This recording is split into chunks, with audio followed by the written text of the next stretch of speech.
Last class में हमने not for profit organisation की स्टार्टिंग करी, हमने थोड़ा सा बेसिक पढ़ लिया, हमने ये जान लिया कि ये ऑर्गेनाइजेशन क्या होता है, कैसे काम करते हैं।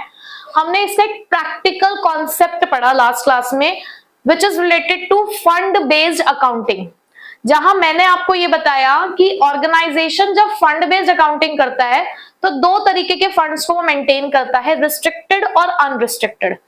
तो अब रिस्ट्रिक्टेड और अनरिस्ट्रिक्टेड फंड की अकाउंटिंग कैसे होती है, तो उसके कुछ क्वेश्चन हमको यहाँ पर करने हैं। ठीक है, तो मैं यहाँ पर जो मेन चीज होगी क्वेश्चन की वो लिख दूंगी, क्योंकि पूरा क्वेश्चन लिखना तो पॉसिबल नहीं है, और उसी से हम क्वेश्चन को सॉल्व करेंगे। ठीक है, तो क्वेश्चन है, how will be the following information shown in preparing the financial statements of not-for-profit organization for the year ended on 31st March 2022।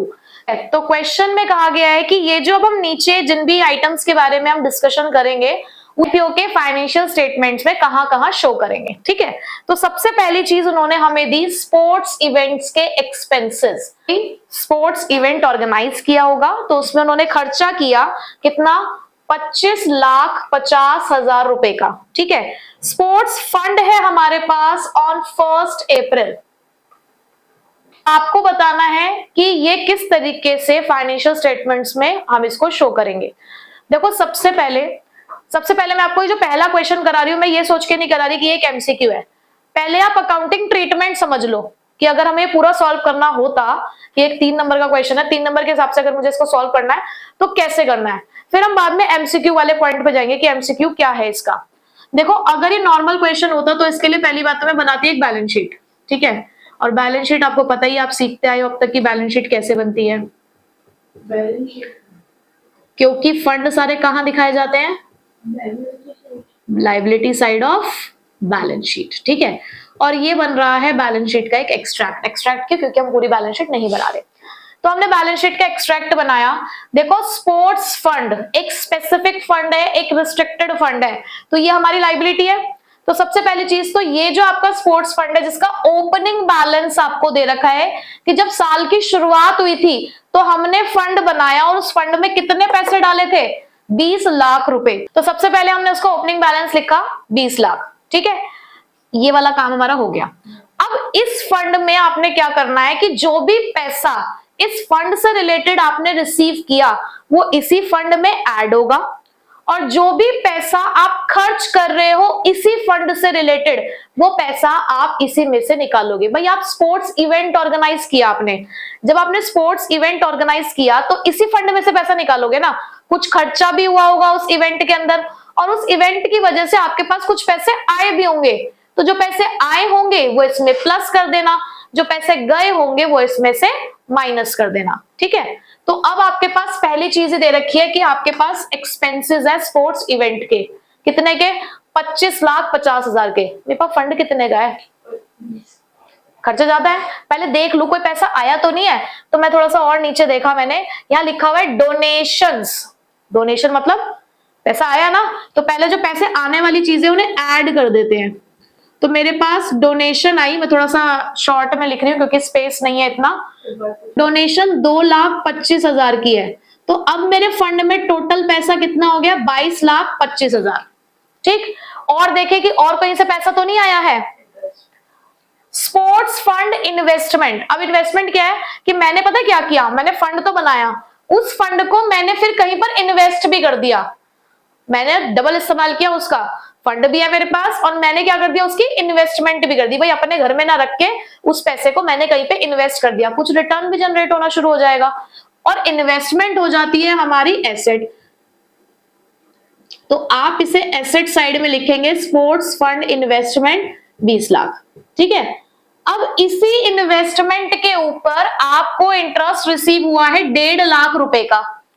ठीक है, तो आप क्या करेंगे, इसी फंड की वजह से तो हुई ना वो इन्वेस्टमेंट, और उसके ऊपर ही आपको इंटरेस्ट मिला, पैसा आया यहां पर भी, तो आप इस इंटरेस्ट को भी इसी में ही ऐड करेंगे।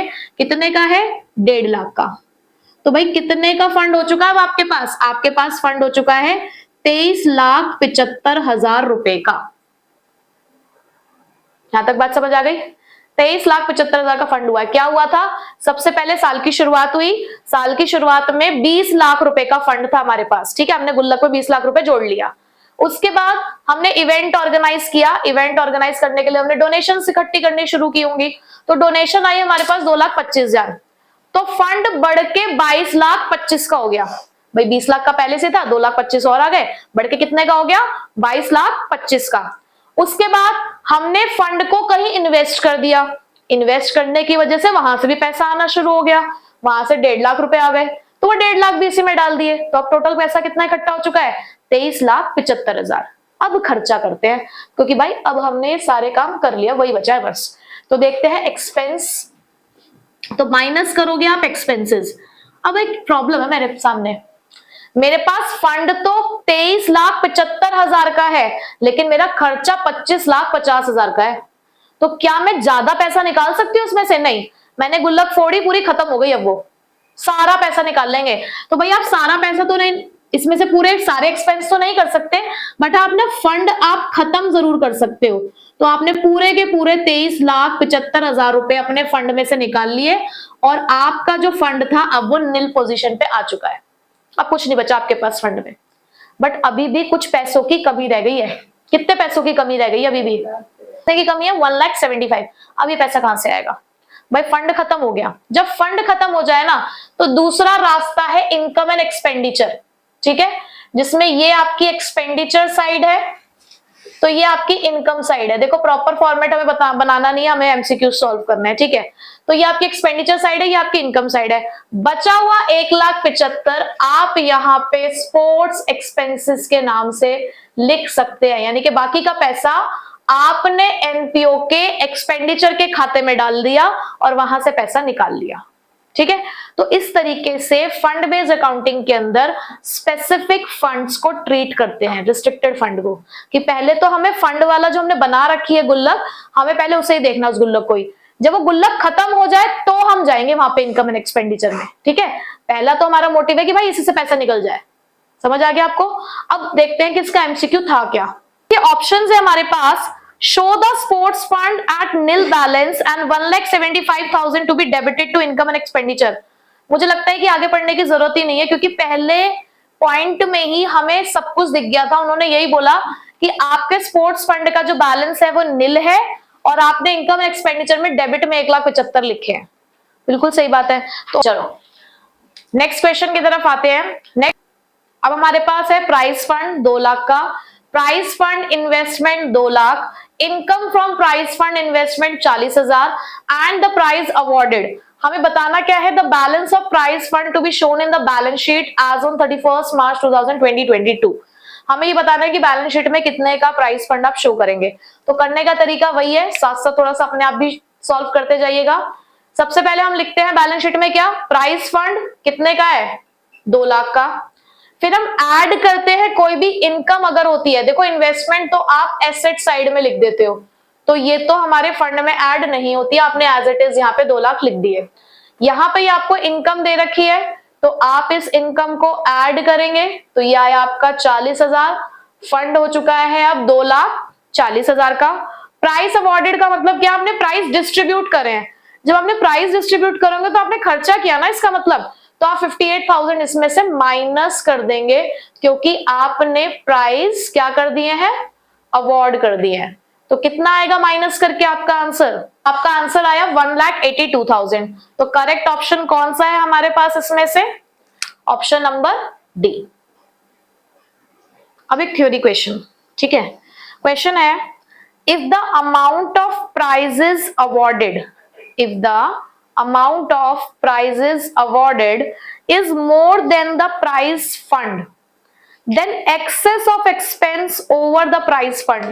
वही वाली बात कि अगर आपका खर्चा उससे ज्यादा है जितना आपने पैसा जोड़ा है, तो वो एक्स्ट्रा खर्चा आप कहां से करते हो, liability side of the balance sheet, कि आप उस एक्स्ट्रा खर्चे को लाइबिलिटी साइड में दिखाएंगे, asset side of balance sheet, debit side of income and expenditure, और credit side of income and expenditure, debit side of income and expenditure, यानी कि ऑप्शन नंबर 3 इज करेक्ट, ठीक है।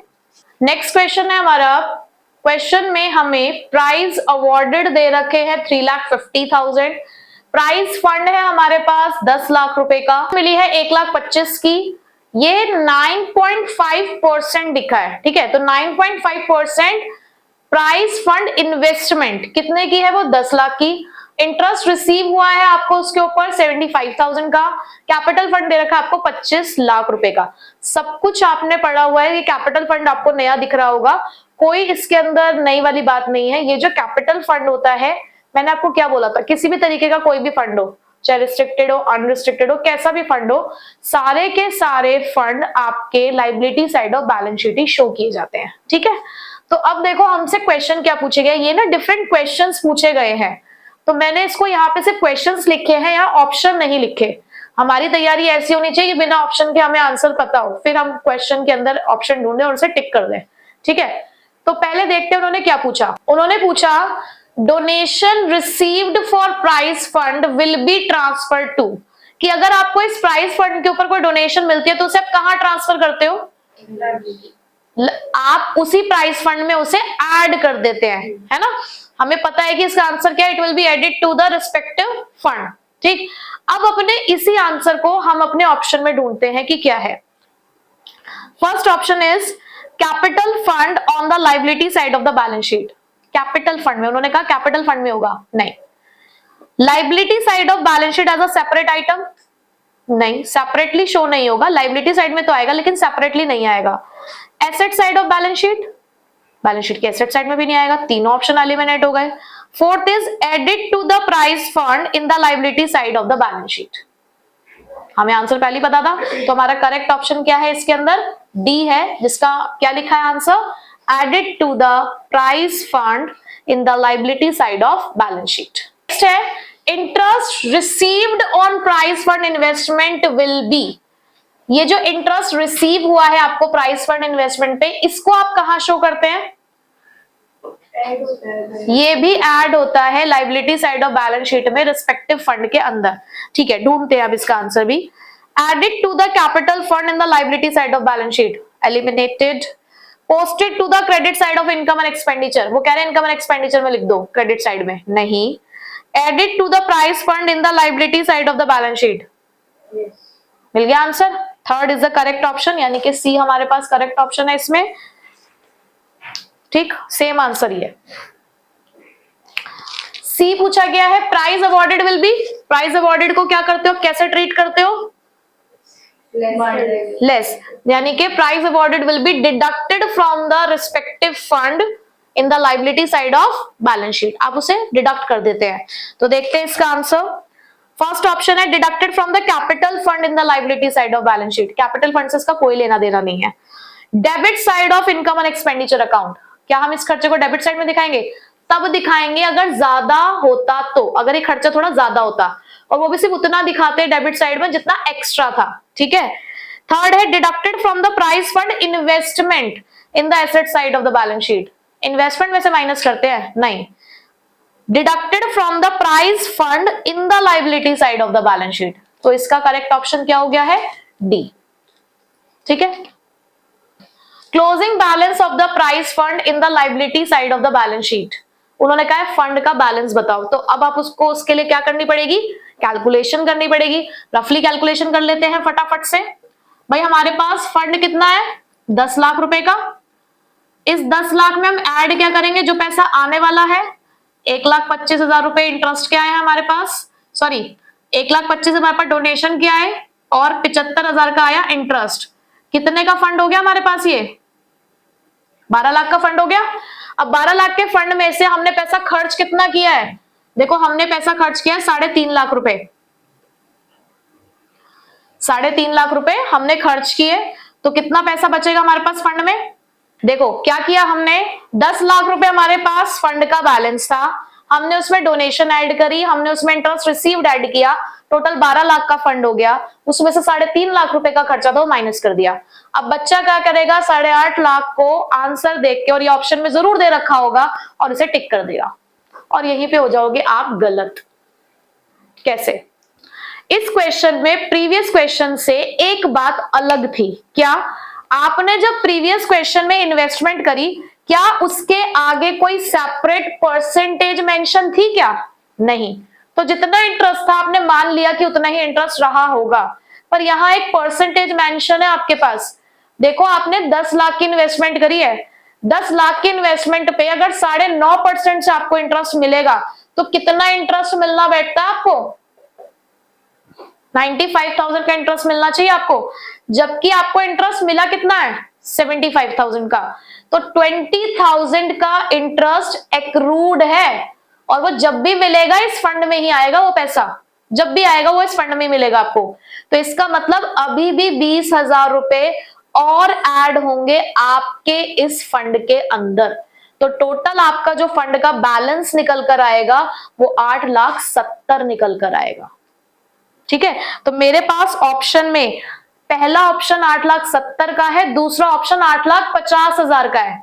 मैंने कहा ना कि ये वाला ऑप्शन जरूर गिवन होगा क्वेश्चन के अंदर, क्योंकि ये कंफ्यूज करेगा, बच्चा यहीं तक करके आंसर फटाफट टिक कर देता है और यहीं आप अपने मार्क्स को खो दोगे। तो बहुत ध्यान से आपको क्वेश्चन को पढ़ना है कि देखो एक छोटी सी चीज ने हमारे आंसर को बदल दिया। ठीक है, तो कभी भी अगर परसेंटेज मेंशन है तो पहले इंटरेस्ट कैलकुलेट करके देख लो कि टोटल इंटरेस्ट कितना बैठता है। ठीक है, फिर उस हिसाब से आपने बैलेंस निकालना है। तो इसका करेक्ट ऑप्शन है 8,70,000 वाला, यानी कि option number A.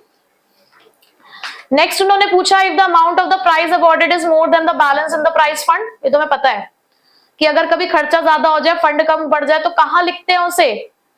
Debit side of income and expenditure. ठीक है, तो हमारे पास ऑप्शन में है deducted from the capital fund.